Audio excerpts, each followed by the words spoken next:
السلام علیکم و رحمت الله و برکاته. صفحه بیت انا لله و انا الیه راجعون. عزیزان من، امسال پای در پای چند از ستارگان عالم اسلام در این مصیبت یک دم خاموش باشه. عزیزان من، خاموش باشه. امسال چند نفر از ستارگان درخشانی آسمان اسلام عزیز تاجیکستان ما سفر آخرت کردند از حضرت ایشان نظام الله خلیفه و امروز در پیش ما با جسم بیجان، با دل پر حسرت، یکی از ستاره های درخشان و یکی از داعی های به سوی خدا و رسول و یکی از وارثان پیغمبر و یکی از پاسبانان بوستان شریعت محمدی حاجی عبدالعزیز خوابند و سفر آخرت کردند. انا لله و انا الیه راجعون. ولو كانت الدنيا بقاء لساكن لكان رسول الله فيها مخلدا وما أحد ينجو من الموت سالما وسهم الوهمة منايا لو أصاب محمدا. عزیزان من، اگر دنیا با کسی مفهوم کرد محمد افتاد تابانی رسال از دین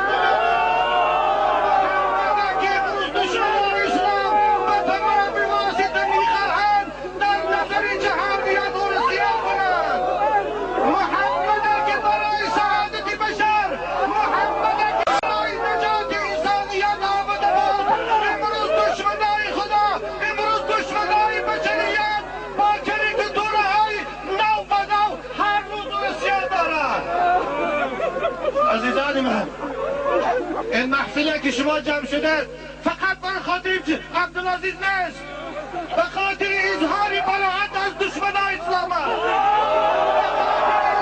براءت از دشمنان خدا.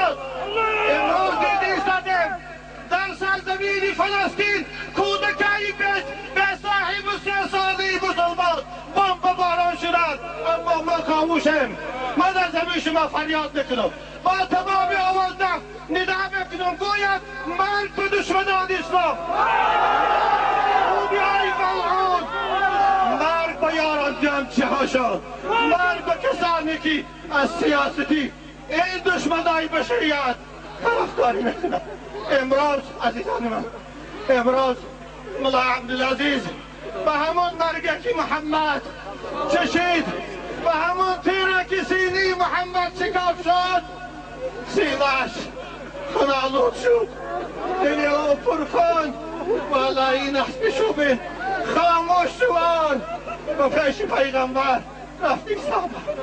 ولو كانت الدنيا بقاء لساكن لكان رسول الله فيها مخلدا وما احد ينجو من الموت سالما. کسی از مرگ نجات نمی‌یابد، نه من، نه ایشان مفتی، نه ایشان سید جان، نه دیگر از مرگ نجات نمی‌یابیم. همه ما بنابرت شربتی مرکبی، همه ما بنابرت بالای این تابوت سوار به سوی خدای خود می‌ریم، پیشگاه خدا ده ما جواب میدیم. حضرت حسن بصری رحمت الله علیه تفسیر آیه مبارکی فاتقوا الله در آیه حضرت می‌فرمودند، گفتن یا ابن آدم انظر بأي بدن تقف عند الله وبأي لسان تجيبه وماذا تجيبه إذا سألك عن القليل والكثير. ای بچه آدم، ای انسان، ای ایشان داملاها، ای به پیشواهای دین، شما تصور کنه، شما اندیشه کنه با کدام جسد فردا در پیشگاه خدا رو فرو میشه، با کدام زبان به سوالهای خدا جواب میده و چی جواب میده. امروز برای اون سوالها جواب تیار کنه، امروز برای اون سوال برای جوابش آمادگی بینید. عزیزان من، رسول اکرم صلی الله علیه و سلم فرمودند بدا الاسلام غریبا و سیعود کما بدا فتوبى للغرباء. امروز ما غریبیم، امروز ما امت اسلام پشتبان نداریم غیر خدا. و گفتی 3 شب پیشتر رسانه های اخباری جهان یهودیت ملعون باز کریکاتوره های نوی را برای تمسخر پیغمبر شما کشیدن و اکران های تلویزیون پیشنهاد کردن. دیدید کسانی که دم از دموکراسی میزنند، کسانی که دم از برابری دین ها میزنند، کسانی که دم از صلح میزنند، امروز به قیمت ترین ناموس ما چقدر هجوم دارند، چقدر ناموس ما رو پایمال دارند. دیدید؟ ما خاموش هستیم. فردا پیغمبر چی میگوید؟ من به شورای علما خطاب میکنم، من جای ترس ندارم. من به حکومتدارا خطاب میکنم. امروز ما خاموش، امروز ما صدای ما یک اعتراض ندارند، امروز شورای علمای ما اعتراض ندارند. فردا عبدالعزیز بارید پیش پیغمبر میریم، چی جواب میتیم؟ گفتی حضرتی علامه اقبال نه نعلم من ذکر، نه نعلم من ذکر می نعلم از خش که ما لایق قدریتون نبوده. یا رسول الله، ما لایقی امتیتون نداشتیم، اما معلصا با وجود این امت پروردگارا به حرمتش انبوهی زیادی از عاشقانی خدا و رسول جمع شدیند برای مرگی بندی تو، برای مرگی یکی از داعیان تو، برای مرگی یکی از پیشوایان دین جمع شدیند. پروردگارا به حرمت اینها اسلام عزیزه در روی جهان غالب گرد.